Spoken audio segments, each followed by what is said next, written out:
Observing mitosis. The first part of the lab is microscopy. There are going to be onion root tip cells on your desks. They are prepared slides, and they are in orange boxes. There should be enough for each student to have at least one. Make sure that you check how many slides are in the box when you come in to teacher lab, and then make sure that the same number is in there before your students leave. So have your students show you those slides before they leave, okay? We used to have a lot of backups, and now we don't. So we're gonna be a little bit more like, we're gonna be on it this semester. It's gonna be good, okay? All right. This is Ren's meme, and I'm gonna be honest, I don't understand the reference. You haven't seen Twilight? No. They're looking at mitosis in this. Okay, there we go. So this is ta-da. their first encounter together. Oh, that sounds cute, I think. He's the nice one, yes? Hopefully. I I don't want to know. I don't want to know. I know that there's drama. I don't know. Okay, cool. So, ta-da, mitosis reference. Haha, yay. So here we go. Observing mitosis overview. Okay, so the name of the game is find each stage. These are prepared slides so that we have a little bit of control over what to expect the students to see. So that's why we're not doing fresh live cells. And I have pictures to show you of examples of what you should find on each of the slides so that we can help guide students in different directions if they're having trouble, okay? So what we're gonna ask them to do is find each stage of mitosis on their preserved onion root tip slides. They're going to sketch the cells at each stage and then make a list of important steps that occur during the phases that they find, okay? So, review the rules of microscopy. There's a video on Canvas that they can watch as well if they really need a hard review. Hopefully they've been doing it enough that we have kind of like a flow to it a little bit, but definitely hit it again. We don't need any more broken microscopes. Cool? Okay. Here is the observing mitosis key. Please do not show this to the students, but if you need help guiding them through things, this is what it will look like to them because it looks very different than my little colorful bubbles, right? All right, so this is an example of interphase. This is an example of pro/pro-metaphase, all right? You can tell because this is darker. The darker something is, the more condensed that means it is because less light can pass through it, okay? So we have condensation there, and then we also have the dissolving of that nuclear envelope, right? Over here is a great example of metaphase. Again, the metaphase plate is not a real place.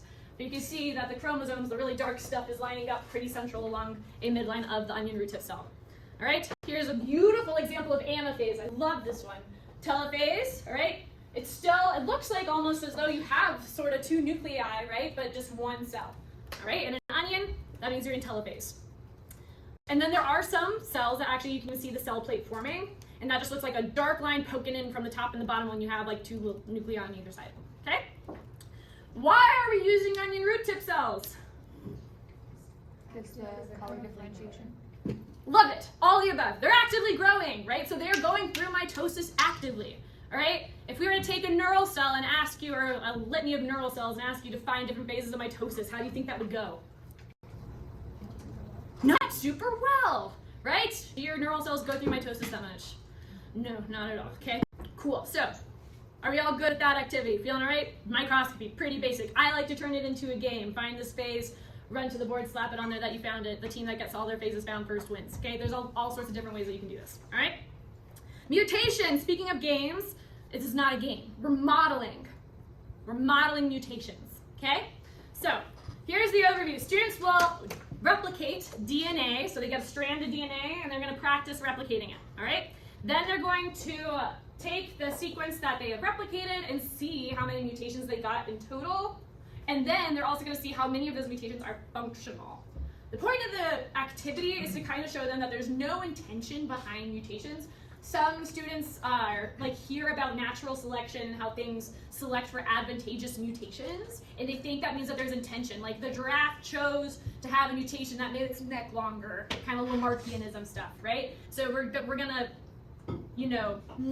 not go that route. Sound good? Mutations have no intention behind them. They're hiccups, mistakes. Some of them happen to be useful, some of them happen to be detrimental. A lot of them do nothing. And so we're also going to show them that through this activity. They're going to learn about codon keys and compare their strand of DNA to a key to see do they have a functional change based on their mutation or not. All right? How many of you have played this game before? And by game, I mean model. Okay, cool. If anyone gets super confused, those are the pros. All right? Here we go. Before getting started on this review base pairs, okay? I know that it seems like something that's pretty rudimentary, but you know, when people are in the heat of the moment, they forget things. So just quickly review what they are. You can even quickly review why they are, right? A's always pair with T's, C's always pair with G's because of the shapes, all right? Basic geometry, they fit and they're friends, okay? I'd even write it on the board, A with T, C with G, okay? We're not gonna worry about U's and RNA today, just DNA replication. Cool? All right. So, name of the model is there will be a student that gets in pairs. Sorry, this is a paired activity, so not groups of 4 but pairs. And one student in the pair will be in charge of having a piece of paper like this that you're going to hand them. They're going to pull out a second piece of paper to write on so that way we can reuse these. And person number 1 is going to look at the original DNA strand, and based off of this, on their separate sheet of paper, they are going to write a complementary strand to what they are seeing, okay? The rules are you cannot correct yourself because in the real world, correction's usually done by follow-up proteins. There's a minor bit of self-correction that can happen, but usually if you need a correction made, it's a follow-up protein that does it. You're representing just one protein, not all of them. So if they make a mistake, you can't cross it out, you can't erase it, you just gotta keep going, okay? All right, so that's big rule number 1.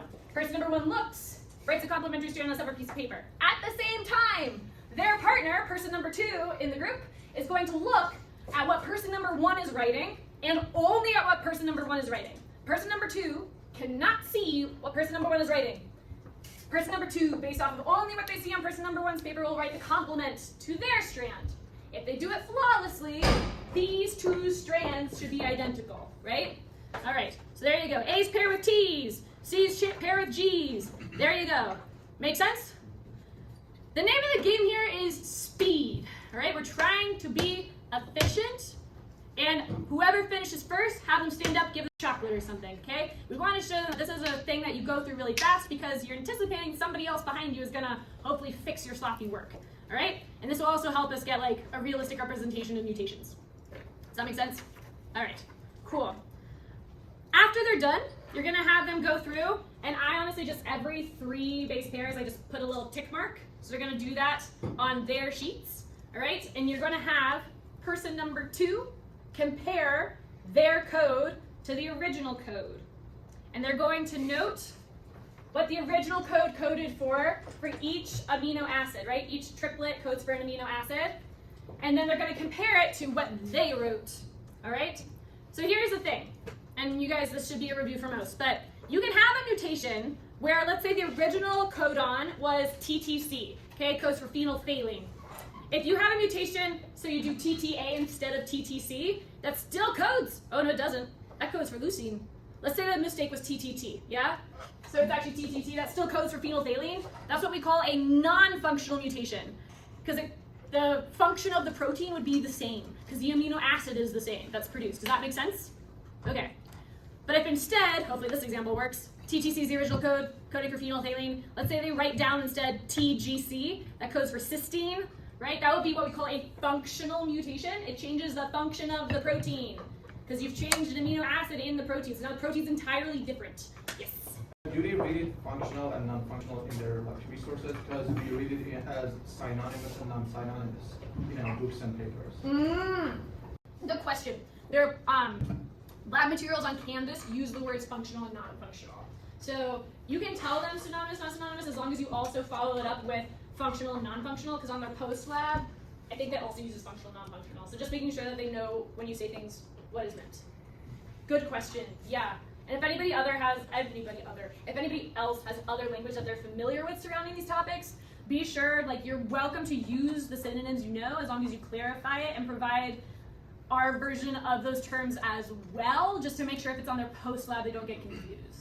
Does that sound good? Okay. Questions about this activity? Okay. Cool. Discussion. Yes. Yeah. Which strand actually is used to make the proteins? Both or one? They're only evaluating person number 2's strand. So the strand that should be identical, just to keep it easy, just the person that's supposed to be identical to this strand, so that way they can just really quickly compare where the mutations are. Only that strand needs to be evaluated for mutations. Good question. Good question. Any other questions? Yeah. You already said this, but will those be printed out? Yep, so good question. question. On the TA benches, you'll see this huge ream of paper. This is supposed to last like the whole week though. So if you can encourage the students, like remind them they should only write on their papers and not on these ones, so we're not killing as many trees, that'd be super helpful. We do have extras obviously, so like if you need to replace them or something, NBD, but just gentle encouragements would be nice. Cool? Okay, good question. These will be on the TA bench. Ruby? Okay. Any other questions? Okay. Take home message. Mitosis and cell division implies DNA replication has to happen, right? Before mitosis can happen, S phase and interphase must first happen, okay? Every time DNA replicates, there is a chance for mutations to occur. So if you increase the rate at which a cell goes through mitosis, you're increasing what? The chance of mutations. Amazing, thank you. I really didn't give you much to go off of there, so well done. Okay, next thing is talking about cancer. Okay, we good to move on? All right. So, just gentle reminders. This could be a sensitive subject for some folks, so you don't have to be like somber for the rest of lab or anything, but be respectful, you know, like maybe don't make any cancer jokes. How about that? I think that's a fair ask, all right? So, be courteous. This is a brief video on the cell cycle. If you need a refresher, if you want to send your students a refresher, this is another bonus material thing that I put up there. You don't have to show it to them, but it's helpful in case students have trouble with this concept and you want to give them an extra resource. Cool? All right, so starting discussions. What is cancer? A mutation of a cell, generally. It can be caused by that. Good start. It can be caused by a mutation, but yes. Cells that act in their own interest instead of the body's interest. Ooh, that's an interesting clarifier. All right, yeah, so it's non-productive to the organism as a whole. Nice, nice. Replicating cells that don't stop. Uncontrolled replication of cells. There you go. Love it. All three of those things absolutely correct. Big take-home thing. Out of control replication. All right? So what makes cancer cells different from other cells?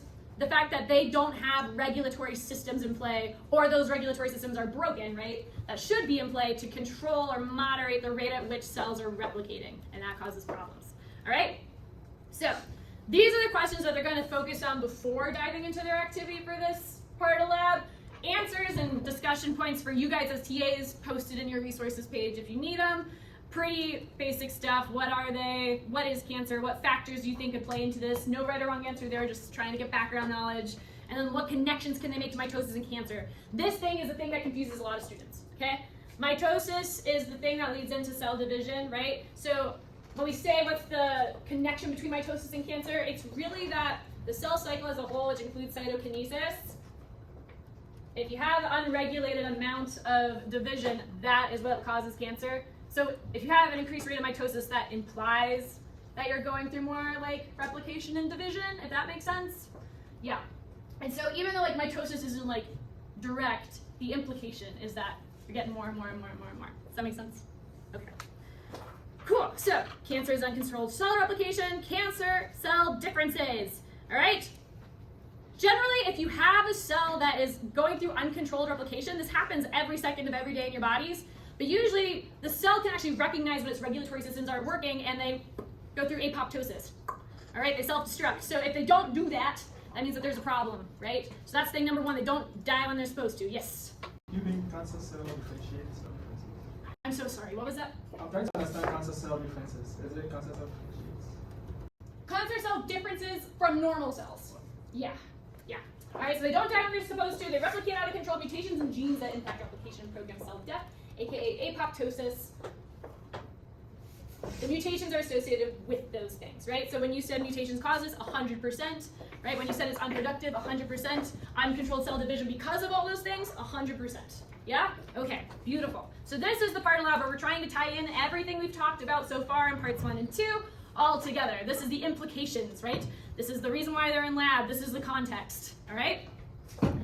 So mutations, right? The beauty of having things in pairs is that if you just have one mutation, it's not always a huge problem. It only becomes a problem when both copies of a gene are absolutely destroyed. And as you increase the number of mutations, you're increasing the risk that one of those mutations is actually to the detriment of the cell in a way that could cause cancer, that could cause uncontrolled replication and no apoptosis. right? So the point of this whole slide here is basically basic statistics. The more you have of something, the higher the chance of something going wrong, right? Not all mutations cause cancer, but if a mutation can cause cancer, the more mutations you have, the higher your risk of cancer.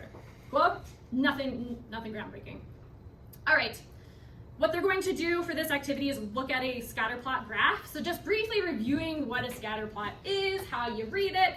Correlations are not causations, that whole spiel again, what's a positive versus negative correlation, all that good stuff, okay?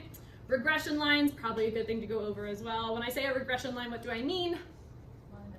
Beautiful, line of best fit, okay? It shows you the trend. Lovely. All right, so here we have a positive correlation as one variable goes up, the other variable goes up. Negative as one goes down, the other goes up, vice versa. And then if you want to look at the variance between your data points, which one of these has the quote-unquote strongest correlation? One. There you go, beautiful. Star stellar. Correlation is not equivalent to causation, just iterating that one more time because we are looking at a scatter plot. But we still can glean useful insights from this kind of data, okay? So you guys should have gone over this last week, right? The whole ice cream cone thing, okay, beautiful, love it. Same, I think this was a comic from last week, love it. All right, paper, they're gonna look at a paper. This is why they should probably bring their computers, or you can project it up on the big screen if you want. You can have them use laptops, whatever suits your fancy. But they're gonna look at something and talk about something. Students should have already looked at this in their pre-lab. So if they come in during the headlights, they didn't do their work, okay? You should still help them, still guide them, still give them insights and resources, right? But they were primed for this activity specifically, okay? So it'll be telling. Groovy? All right, this is the graph. One of the key takeaways from this graph that they're going to talk about later is comparing smokers' lung tissue, and lung tissue in non-smokers, all right? Looking at the total stem cell divisions versus the lifetime risk of cancer, all right? So if we want to interpret those 2 points specifically, do they have similar or a different number of stem cell divisions in these two types of tissue? Similar, same, right? Because it's both lung tissue. However, your lifetime risk of cancer is higher for which one?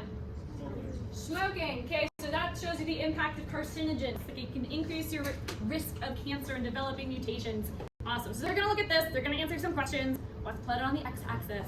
What does each data point mean? All right, just basically helping them practice reading a graph. And then the last couple of questions are actually like interpreting the graph. All right? Then they're going to look at this abstract. Woo! Yay!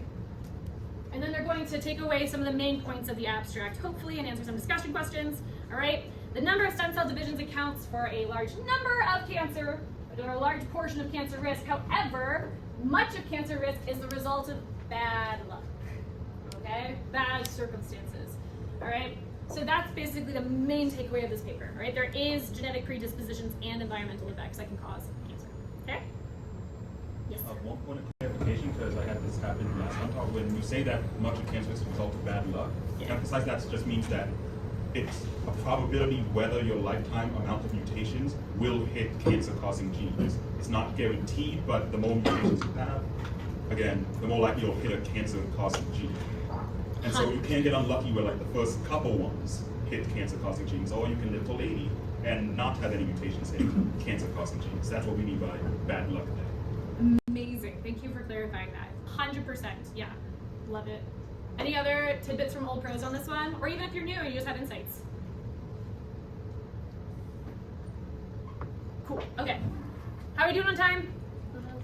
3. Groovy. Thank you. Okay. Discussion questions. So basically they should show that they read the abstract. Cool? Okay. Prompts to help you along the way, to help your students along the way through these discussion questions are posted in your TA resources, all right? But if you have any specific questions, hit me up, feel free. Take-home message here though, if you increase the rate of mitosis and cell divisions, right, that implies that there must be more cellular or DNA replication occurring, right? And that increases your chances for mutations, and the chance of mutations going up means that there's a cause of cell becoming cancerous. The likelihood of that happening is also going up. The thing to keep in mind, if you use this specific graphic that you see on the screen behind me, I'm using this for you guys to just help you guys. But if you use this for your students, make sure you make it super clear that DNA replication is not happening during mitosis, right? It's the precursor to mitosis. Sometimes if we have this up on the screen for our students, it confuses them. So if you choose to use this infographic, have that clarifier. Cool? Okay. Lovely. Cancer slides. This is optional, but if students are curious, we do have lung tissue and skin tissue slides that are non-cancerous versus melanomastic. Is that the word? Melanoma, okay? So if students want to see like a healthy versus cancerous tissue, we have those slides available that they can look at under a microscope if they're curious, or if you want to make it like a part of this activity, you're welcome to. If you're running short on time, no pressure, okay? Cool. Okay. This is the last part of lab, we made it! And it's actually really freaking cool. I know it's more discussion stuff, but this is like, this mind-boggling. Peto's paradox, who knows what it is?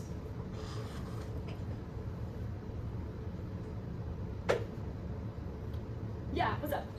Oh, I just know. Well, tell us. Oh, okay. Yeah. Just wasn't too surprised. No, someone tell me what it is. You can tell me what it is. Okay. We expect that large animals have more incidences of cancer. Yeah, we'd expect larger animals to have a higher incidence, larger older animals to have a higher incidence of cancer, and they don't. Okay? Why would we expect larger animals to have a higher incidence of cancer? Let's break that down first. Why would that be an expectation? More cells. You have more cells. There's more opportunity, right? But we don't see that. If you have a larger body size, again, make sure you clarify this for students, right? A mouse versus an elephant, it's not that the elephant cells are bigger than the mouse's, it's that they have more cells. Definitely preface this activity with that little tidbit of information, right? But when we're looking at body size, which means you have more cells, we would expect you to have a higher incidence of cancer, and we don't see that, which is crazy. So, we're gonna ask the students to look at both lifespan and body size. And they have a post-lab question that directly addresses both of those things. So make sure you make it super clear to them. They have to understand both. They can't just pick one or the other, okay? So if you are an animal with a long lifespan and you make it to 150, all right, would you expect that 150-year-old critter to have a higher risk of cancer than a 10-year-old critter? Yes, because they lived longer, more opportunities, right? Cells turned over more in their lifetime than the 10-year-olds, right? And the same goes for body size. There's more cells, there's more opportunities, okay? So hopefully they kind of come to that conclusion on their own when they're making their hypotheses, right? The point here is not to trick the students, it's to show them an interesting phenomenon, right? So we want them to come to a logical conclusion. The logical conclusion is older you are, bigger you are, the more likely you are to get cancer, okay? But this is the figure that they're going to evaluate that they can either see up here or on their computers. And this shows us the relationship between mass and mass and lifespan, and your necropsies with tumors, aka cancer, in the species. And what do we see? Is there a correlative relationship? No, there's not. Okay? If you actually go to the paper itself, they have like an R squared here, and R squared is not significant at all. No correlation. Okay? General, ever so slight trend, actually, in a way that we wouldn't expect. Okay? What are some really interesting things on this figure? Tasmanian devils, right? Does anyone know about Tasmanian devils? Somebody tell me. Yeah, Brandon, tell us about them. They have this contagious face cancer because they're so genetically related, they can jump between individuals. And also they say hi to each other by biting each other. Which is why the Tasmanian devil in the Looney Tunes is always shown as aggressive. That's just, people view them socializing as being aggressive. Yeah. But they're already extinct, right? Tasmanian devils, they're highly, highly endangered, not extinct. They're all related though. Tigers. Tasmanian tigers, probably. Yeah. PSM peeps would probably know that better than I would. Tasmanian tigers extinct? They're Okay. Or Or are they? They are trying to bring them back. Gotcha. Okay, so we have kind of brought them back. Genetically? No, we pretended. Gotcha. They're trying to. Cool. Like Okay. the same thing of like the dire wolf. That's what. Oh no! It's the the same same thing as that. company. No, we're not Same talking company. about that. We're not talking about that. We're not talking about that. Okay. Elephants are also kind of cool, okay? Elephants have tumor suppressive factors, like out the wazoo. Don't know why. At least I don't know why. Maybe you guys know why. But they're super cool. They're huge and they live forever and they don't get cancer almost ever. It's wild, okay? So yeah, this is why it's called a paradox though. The name of the game, don't make your students feel tricked. Trying to show them interesting phenomenon, right? Life finds a way, okay? Questions about this? Frame it as cool. Be excited. This could be a lab that could be really hard if you choose to make it drab and hard, okay? I see 1, 2, 3. So 1. What's up? I didn't have a question. Oh, I saw this. Okay, 2. I remember last year we had the research some of the animals here that stood out? Are we doing that this year, or are we? Good question. So for our discussion questions this year, I think we had them like try to write an explanation, and they were supposed to like go out and like find things, and you can have them target a specific thing. I actually love that idea though. Highly recommend it, even if it's not written here directly or specifically. I highly recommend having your students, what Brandon was saying, is taking one of these species of interest and doing a little bit of research surrounding that species, and maybe coming up with a theory as to why we're seeing what we're seeing. That way they can actually like dive into something that interests them specifically. Love it. All right. What else? Questions, comments, thoughts, concerns, jokes, advice from new and or old pros. Yeah. This is their last time using microscopes, so at least I have that down from last semester. Oh, okay. So I Good note. Okay, yeah, so take advantage and have fun with the microscopes because they might not use it again this semester. That's wild, I didn't realize. Let's try to see, because they're getting into the biotech stuff after meiosis. Yeah. And then there's evolution after that. Yeah, okay. Yeah, so I guess they aren't. Yeah, so if your kiddos love microscopy, really like, microscopy, let's go. This is the thing, okay? In case somebody missed it, this might be the last lab this semester with microscopes. Okay.